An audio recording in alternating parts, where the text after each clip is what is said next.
All right. This is a sad way to start my first time doing this. I'm not going to lie.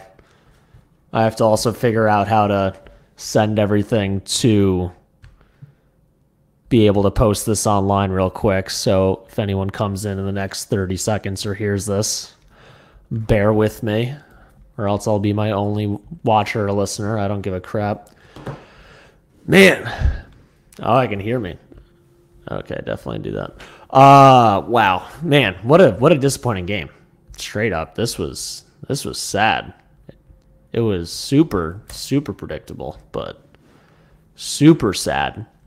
God, all right. The New York Knicks lost to the Boston Celtics 114-98 in a game that looked so good in the first half up until there was about 90 seconds left in the first half. Pretty sure the Knicks were up, what was it, like 49-44, 49-45 or something, right before halftime was about to hit. And then, man, the Celtics went on a little run, got a little momentum, started running a little 2-1-2 action, some full court press. Jrue Holiday the Knicks were up 51-43 with 1:33 left before halftime. And from 51-43, they went into halftime only up 53-42 with Jalen Brown making a three-pointer at the very end to make it a one-point game going into the half. And you just knew going into the third quarter that it was going to be very sad. It was only a matter of time before the best player on the court, Jayson Tatum, showed everyone he was the best player on the court. And the Knicks and Celtics both played right into what they do for not every game, obviously. Every game is a little bit different, but the most predictable version of the Knicks losing a game and the Boston Celtics going on their crazy runs and winning a game is when the Celtics take over in the third quarter and the Knicks blow it in the third quarter. And that, after that last 90 seconds in the first half, that is exactly what happened.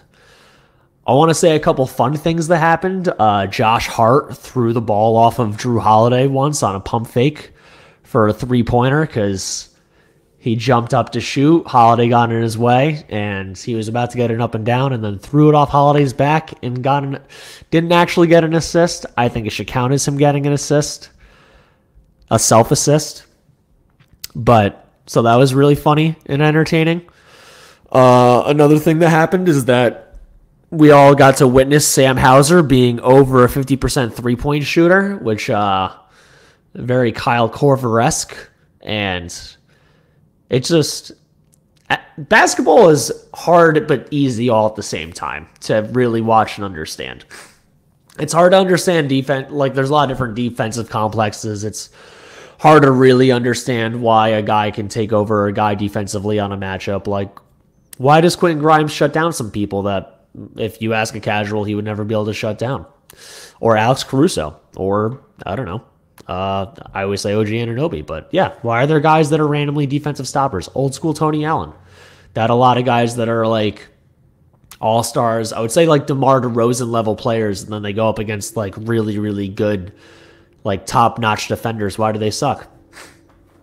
Who knows? I don't understand. But Quentin Grimes cannot do that to Jayson Tatum because Quentin Grimes is 6'5", and Jayson Tatum's like 6'8" with a 7-foot wingspan.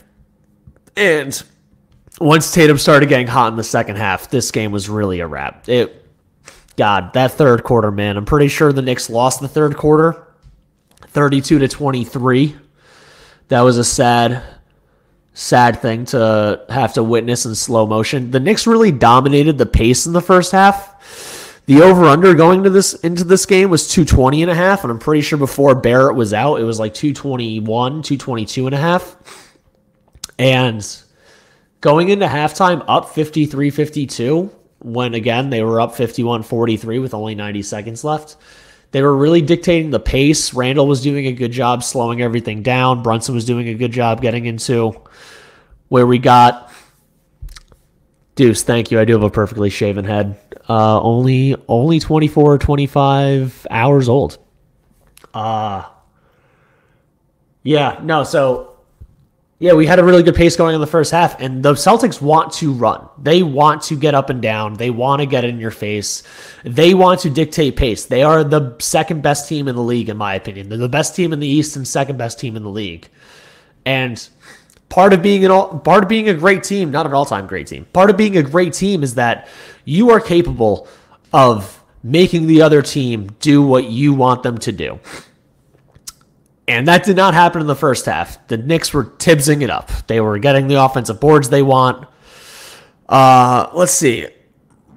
Robinson ended up with only 6 rebounds in the game, and he set 3 offensive rebounds. I'm pretty sure all 3 came in the first half. The games the Knicks have been winning this year, like they ended up with 12 offensive boards in this game. That you, based on how crappy this team generally shoots and what's been happening prior to this, you want that number to closer to like 16 or 17 offensive boards in a game. And so the second half starts. Boston's running a full court off of makes a lot of the time. The Knicks are I'm really amazed they didn't get a single 8-second violation in this game. Really, really amazed because it was close a lot of times. IQ had a terrible shooting game and just not a great game overall. The inconsistency that he does experience at times, he went 1 for 10, just to put it out. He went 1 for 10 from the field, only took 2 threes. He went 1 for 2 from 3 and 4 for 4 from the line. So he kept driving and just looking for fouls, trying to foul bait a little bit, didn't get those calls for the most part.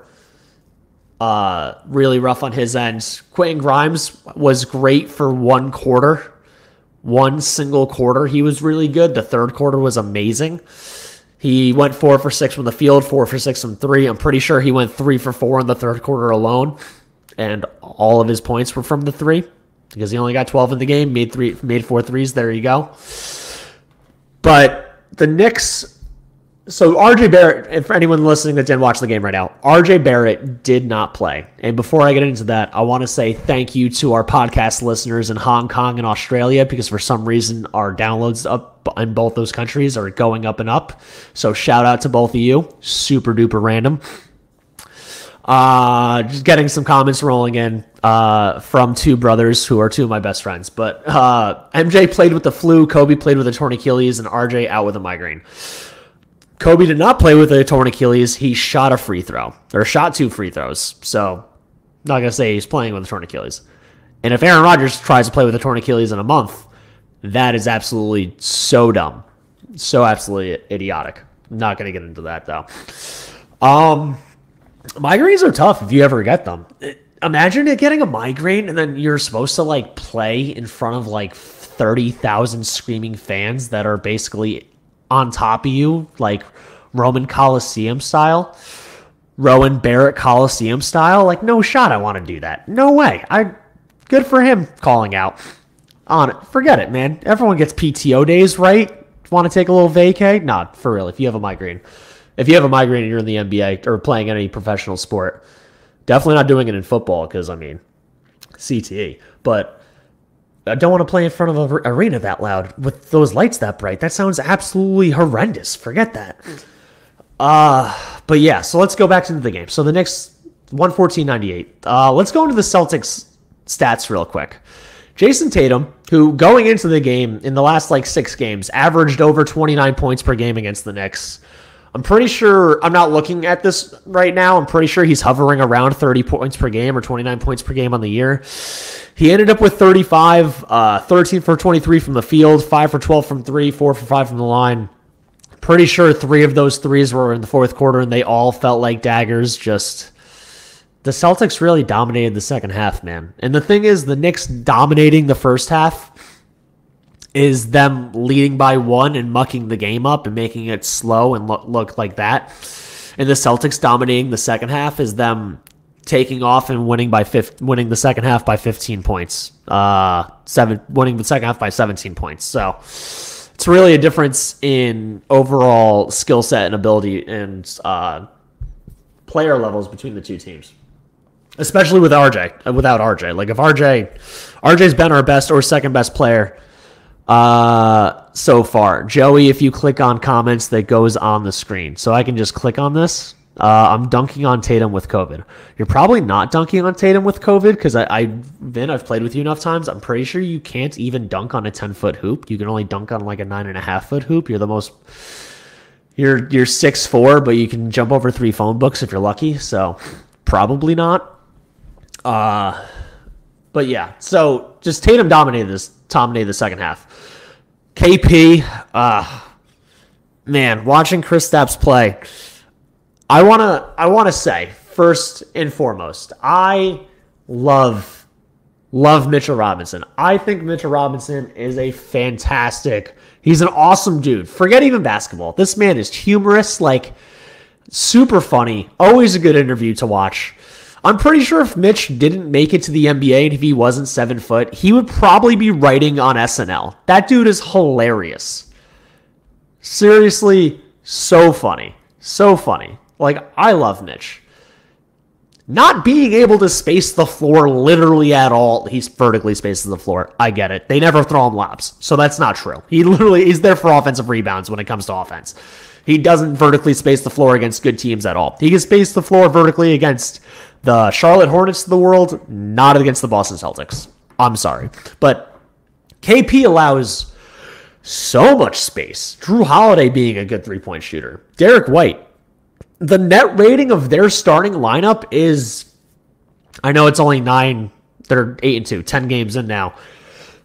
Between the Jays, Tatum and Brown, the newest member of the Bald Bearded Clan, Derek White, Jrue Holiday, and Porzingis, they have like a 16 net rating or something, like a 17 net rating now. Like, their ability to play defense and space the floor around each other is just amazing.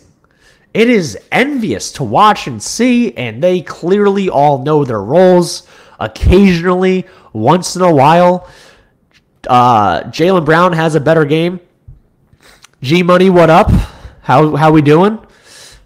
Glad to see you. KP is Mitch's toughest matchup in the NBA. For sure. I totally agree with that. The defense was Swiss cheese in the fourth. The offense did die. I agree with both those things. For sure, definitely happened in the second half. Yeah, I think so. Back to the Mitch thing. Like I hate to say this, and I know there are some people that might hear this and think this is me hating. There's only one team that wins the title every year. There's only a certain amount of guys that ever play in the NBA that get a championship or even get a chance to play in the finals. I just don't see with the way the NBA is played today. Let's go. There's 9 people in this room right now. I almost tied Mill, and I'm not even a female. Let's go. I have a way better bald head, though. I just want to say that. Hopefully she doesn't get mad at me. But yeah, with the way the NBA is played right now, I don't think Mitch is ever going to be like the starting center for a championship team. I'm sorry. And I don't think any starting anything for a championship team can shoot below 47% from the free throw line. The Celtics were up 16 and they pulled Hack-a-Mitch. Like, think of how ridiculous that is.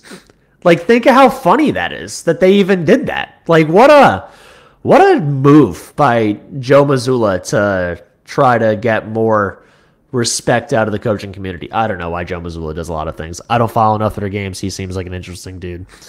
I don't know how I really mean interesting one way or another, but I don't really know. Let's see. What does this say? Everyone smash likes, subscribe, comment, leave a review. Even if you hate everything, leave a review. Grimes not getting the ball in the fourth was wrong and just flat out dumb.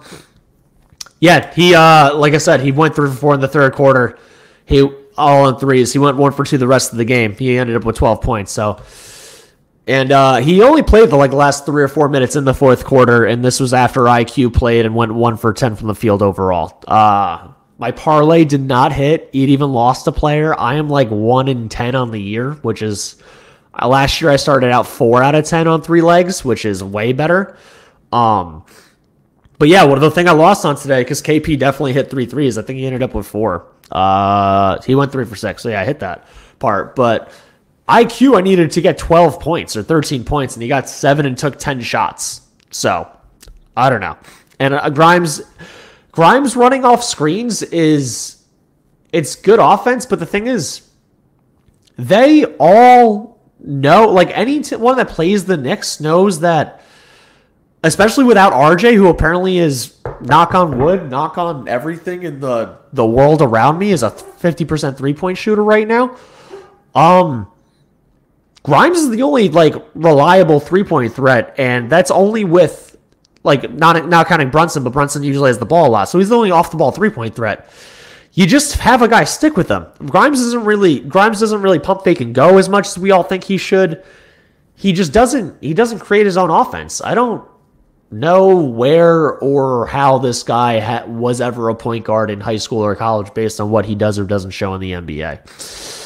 The Celtics played a full court defense. The Celtics full court defense is tough. I totally agree with that. It is very difficult to handle. Let's get into some Knicks stats. So, well, real quick, Tatum again with 35 points. Porzingis with 21 and 6. The next highest scorer, Jalen Brown, ended up with 22, 6 assists, 5 rebounds, only 3 turnovers, which for anyone making fun of a guy that supposedly can't go left, and admittedly it is funny sometimes to watch Jalen Brown drive.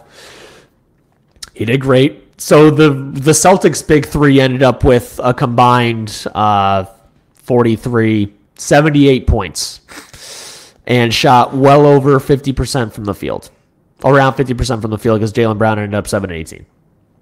And they're role players, man. They literally only played 8 guys. The Knicks ended up playing more than that. At the very end, Sims and McBride both got a minute, but so they both went 8 deep with the Knicks not having RJ. And apparently O'Shea Brissett didn't even play in this game, and Luke Cornett didn't play in this game, which I know that because I watched the game, but still funny because they've been both getting quite some minutes in the Celtics' prior games. But their bench, Hauser, Horford, and Pritchard, they all just know their roles. Horford is literally just out there as like a cog in the system kind of thing. Only took 2 shots and went 1 for 2 for 2 points, but he got 4 rebounds. And every time the Knicks thought they had a mismatch, right? The word mismatch in and of itself is the idea that you can take the guy that you have one-on-one off the dribble or back him down. Every time Al Horford got switched on IQ or Brunson or anyone else, mostly just those two, because those are the two that would consider it a mismatch, he holds his own, man. He's 6'10", 6'11". He has a great wingspan still. He's 38 years old, but that doesn't stop you being tall or long. He's always in the right position, and he's old man too slow to be crossed up. Straight up. Like, you know how like you ever play with an old guy at the Y or at the rec or whatever? Like, if you think you're going to cross him up because you're like, this guy can't stay with me, you're better off just making a one cut and go because they are slow. If you're trying to cross them, you're not going to get around them, especially if they're bigger than you. Again, like Brunson and Quickley are 6 foot, 6'1", 6'2", and Al Horford's 6'11" with a 7-foot wingspan. Like, they could do all the crossing up they want. He's still just standing there in front of you. It's absolutely ridiculous to watch. But then their other guy, Pritchard, who is a slightly worse version of what Immanuel Quickley is for the Knicks. Less creativity shooting ability, but he's as good, if not better, as catch and shoot. He's a really tenacious, natty defender. All that stuff, and he's clearly their 7th or 8th. He's clearly their 7th best player on this team. Like Peyton Pritchard, like he gets some like 6-man buzz from Celtics fans, but no one thinks that Peyton Pritchard is like a 6-man of the year candidate. He literally goes out there for 20 minutes and does his job and goes home, and he's fine with it. There is no Peyton Pritchard should be starting over Derek White or anyone. There is no, we need to get Peyton Pritchard more minutes because of our starters, blah, blah. There is no discontent between any of their fan base for any reason. Peyton Pritchard does his job, does it well, and leaves. And then Sam Hauser, which goes to the epitome of why basketball can or should be easy to understand or think about. If you shoot the ball really, really well and it goes in, you're going to win the game. No matter what other skill set you have. If you can run off the screens, if you can just relocate and find open looks off of offensive rebounds or clear double teams that the stars on your team, Jayson Tatum and Jalen Brown, attract, and you can shoot over 54% from 3 with a lazy eye, by the way. Sam Hauser has like 1.5 eyes open half the time shooting these shots. Like, what? Sniper, total marksman. He went 4 for 6 in this game.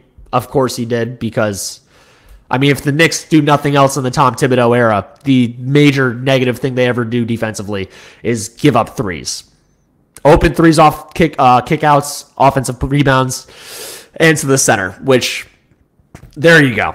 Let's see. Not even mad. What does this say? We're going to add this, because I'm not mad either. Mason, not even mad. We were on a back-to-back. Definitely needed RJ tonight. Keeping it at 100, absolutely. They were on a back-to-back.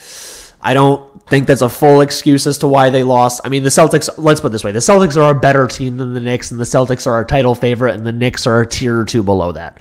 That's even if they both had 5 days off. I don't even know what that, neither of those numbers are, I'll put that up in a sec then. But yeah, nothing that the Knicks did because the Knicks even actually took their guys out with like 8 or 9 minutes left yesterday, or like 7 minutes left yesterday when they were up 25 on the Hornets, which, holy crap, Tibbs, I think that's the earliest I ever saw you pull your starters, even with a back-to-back coming.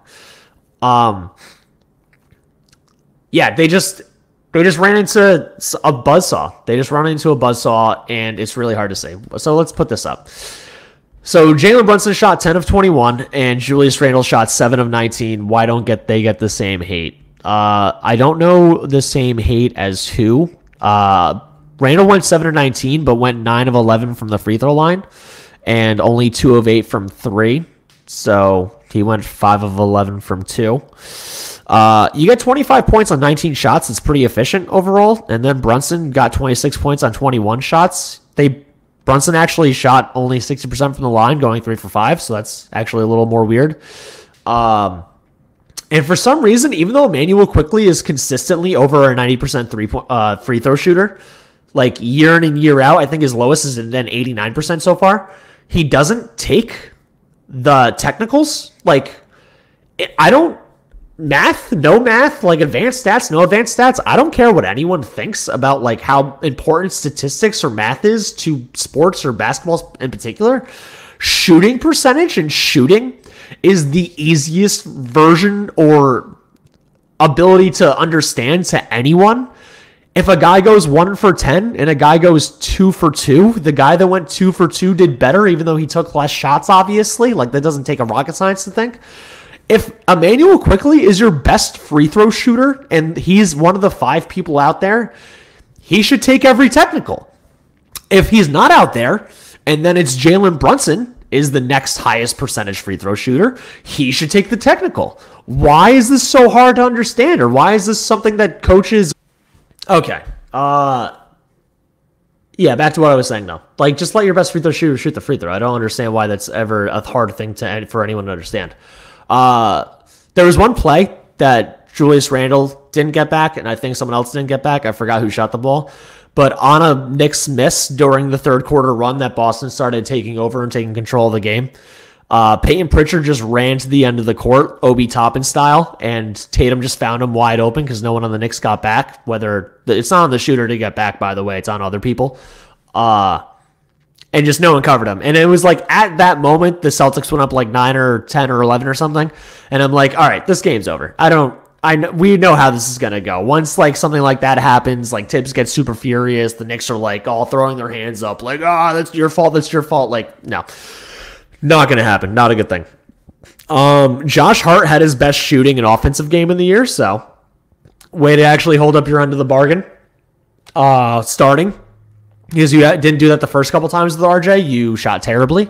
So thank you for 16 points, 6 of 12 shooting, 3 of 6 from... He made half of everything. He made half his field goals, half his threes, half his free throws. He went 1 for 2 from the line. Ended up with 9 rebounds, 3 assists, a steal. Got 4 fouls. He played 43 minutes. He led the team in minutes. I'm pretty sure he played every minute of the first half, which it didn't actually seem like he was going to do that originally. CP, New York Sports, what up? How you doing? What's up? Tough game. Better team won. The Knicks need some more shooting against these better teams, but let's rebound an ACL. Absolutely. The Knicks need better shooting, and I actually meant to bring this up before, so thank you for bringing up what we need to do against better teams.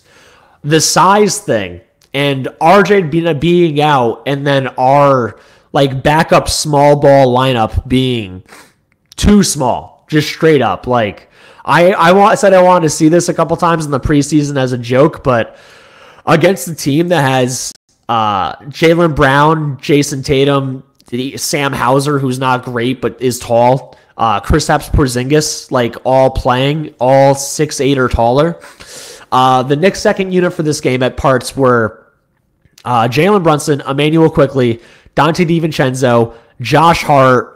I think Grimes was in there one of the times instead of DDV, and Isaiah Hartenstein. So it was Hartenstein, and then Josh Hart is literally your power forward at 6'5", and it wasn't like without RJ Barrett, who's 6'6", 6'7", with like a 6'8", 6'9" wingspan. They were turning RJ Barrett into Jalen Brunson for these second unit minutes or whatever you want to call it is way too small. Way too small. And for as good as Josh Hart was against Tatum for bits and pieces of the first half, it was only a matter of time before this guy went off. I know I keep bringing up Tatum. It's just, it hurts to watch a guy be great when he's not on your team. It always sucks to watch it happen. And I wanted to make sure I brought this up. I actually thought about this when I was in the shower earlier. I want to talk about like rivalries in sports for like 30 seconds. As a New Yorker, like across all the major sports, right? Like if it's Boston, Philly, or Miami, you hate the other team.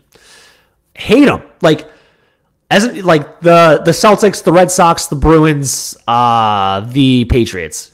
Can't stand any of them. I don't even like hockey. I know I hate the Bruins. Like, can't stand them. If you're, like, same thing. Miami, the Marlins, the Dolphins, the Heat. I mean, I guess not for hockey. I don't really care about hockey, so I'm not going to bring that up for this scenario. But, yeah. The Dolphins, the Heat, and the Marlins, like, you can't stand those teams. You can't. Cannot. And then Philly. I mean, might be the worst one. Philly and Boston are ahead of Miami, but I hate Miami a lot. But yeah, the Sixers, the Phillies, the Eagles, like you and the Flyers, you can't stand these teams. So to watch any of them have phenomenal players, like to witness Tom Brady for almost 2 decades, like sucked. Hurts so bad. And Jayson Tatum is not Tom Brady in any way, shape, or form. But it sucks to just go up against one of these rival town teams and know they have the best player. And then when Jaylen Brown's going off, which I feel like he doesn't go off against the Knicks nearly as often. I feel like it's usually a Tatum show, and now it's been a KP show because of our status against stretch fives. It really hurts. And our small lineup, our small second unit with no RJ just was no match for the length of this team. And Jrue Holiday is a total dog. He's a matchup nightmare defensively. If you're a box score watcher, if you're a scoreboard watcher and you're like, Jrue Holiday, he only gets 14 points a game. He only had 2 assists. Like, what kind of point guard is that? Blah, blah, blah. And then you can at least see he got 7 rebounds, which you're like, okay, that's not normal for most point guards, obviously. But this dude, they're running a 2-1-2 in the second half. A literally 2-1-2 zone for part of the second half after their full court press. And Holiday is the one in between the 2-1-2. He's playing middle linebacker on the basketball court, running, just covering all grounds. And between him and Derek White, there's a defensive synergy there. And then they can and for the guys that do actually get past, like, they have to go to KP. And then Jayson Tatum is a good defender. And they have Jayson Tatum camping against Quentin Grimes or whoever the spot-up shooter is at the time. Jayson Tatum doesn't have to play defense on this team. Think of how scary that is. That's why they're title favorites. That's why it sucks to have games like this. And we absolutely 100% need RJ Barrett. We need RJ Barrett, Julius Randle, Jalen Brunson. We need all 3 of these guys. Call him a big 3, call him a mid 3, call him a whack 3, call him a trash 3. I don't care what you call them. We need all 3 players to play at their absolute apex best in order to ever give Boston any run of anything this year. And for one of them to be out, any one of them, I don't care if you hate Randall, I don't care if you hate RJ, I don't care if you think Brunson sucks at D, I don't care what any of your negativity is. In order for us to ever be great or good against this team, you 100% need all three guys playing. And because one of them wasn't playing, you do great in the first half, you do what you can, and then just little by little by little, you lose the game. And the second half just goes the way that Joe Mazzulla wants and the Celtics want, and it's a sad time. Do I believe if RJ was active, we would have won? No. I mean, let's put it this way. The line was Celtics by 9.5 regardless. I'm pretty sure they announced that RJ was out, and it went from 9 to 9.5, and it started by Celtics minus 10 last night prior to this. So I don't think RJ makes the Knicks win. I think if they were to win, they were to have a chance to win, then that's what allows them to actually do it and be better. They have a better chance. Your odds go from like maybe 20% to like 10% or 5%. It just makes the job harder. And it was too hard. And especially if Immanuel Quickley is supposed to be your third best offensive player and he shoots 1 for 10 and only gets 1 assist and just can't do anything. That makes it tough. You can't do. You got to do the best way you can with what you got, and the Knicks just didn't do that. Which this team, it's like upper mid. The team, they're not the Celtics. I'm gonna be scared of the Miami Heat all year. Even if the Miami Heat got the 8th seed, I'm gonna be scared of the Heat all year. I know the Bucks are taking a little while to get to where they are trying to get to, obviously with Dame and Giannis, and they have the exact opposite problem. It's amazing how getting rid of Jrue Holiday all of a sudden made all of their defensive problems arise and show that they only have a couple good defensive anchors like Brook Lopez and Giannis when Lopez isn't in. But now they don't have a perimeter point of attack defense, and Jrue Holiday is just so phenomenally good at his job and what he does that it just really goes to show you how important defense is in the NBA and that casuals don't care. Like if you ask 100 people that don't watch basketball day in and day out who's a better player who helps you win a title more, Jrue Holiday or Dame Lillard, you're going to get a lot of Dame Lillard is the answer. The thing is, Jrue Holiday already won a title, and Jrue Holiday actually has shown that he has a way better postseason resume than Damian Lillard does. You can watch YouTube highlights, and the guy shoot three-pointers over Paul George over and over again. Only one guy won the title, and only one guy has like a game-winning alley-oop in a deciding series game. So that is what that is. All right, so we are going to against Atlanta in 2 days. I'm pretty sure that's also on the road again. So going from Boston to the ATL, which not as much as I would say Atlanta is like the next tier down when it comes to like hating Boston, Miami, and Philly. I would say Atlanta, Indiana. Basically, I would say mostly those two areas or teams for the most part would be like second level of like towns people hate from New York when it comes to like rivalries. For Atlanta, it's because of the Hawks and the Braves, and for Indiana, it's because of the Pacers mostly more than anything. I don't really think too many people care about the other sports. But yeah, so I don't like Atlanta either. Trae Young is a little B. He sucks against the Knicks over and over and over again, regardless of what that one playoff series said. The guy's like 5-14 against the Knicks in his career, so I totally expect a bounce back win. Do I think RJ would have helped the Knicks beat the Celtics? No. Do I think he would have given them a better chance? Yes, and I think he clearly helps keep the hierarchy of the team in line. Whether anyone thinks that he should get more runner touches than Julius Randle or less, I still think Brunson clears both of them when it comes to like running the offense. Again, should be getting the most shots. And I think RJ and Randle throughout the year are going to show us just like whoever's doing better that game or who has a better matchup, which is a better way to play anyway, instead of being like RJ deserves more touches or Randle deserves more touches. But IQ isn't a third best option. He's not ready to be a third best option. I think IQ one day is going to be on a different team next year. I've said this in the offseason. And I think it's because he's going to want a big bag, and I think he's going to be able to prove that he is a number one or number two option somewhere, and he's not going to be able to do that in New York.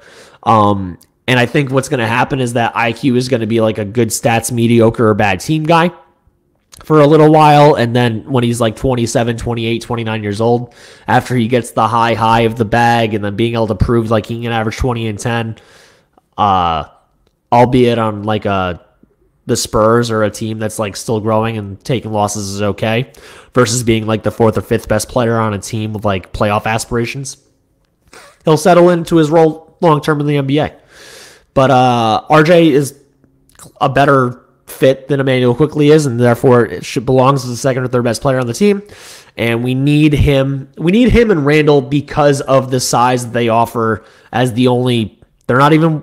RJ's barely a wing, and Randle's not a wing. He's literally just a 4. But we have all guards and bigs, and they're the two closest things to wings we have on the team. And therefore, we need them both in all the time, and we need Brunson in all the time as our best player. And I expect them all to be in. I expect them to beat Atlanta. FUATL, F Trae Young. Let's go Knicks. And with that, I am going to get out of here before I start coughing up a lung. So anyone that was here, thank you for tuning in. Sorry my mic went down for a little bit before. I have to fix this, and I'll catch you all next time. Let's go Knicks.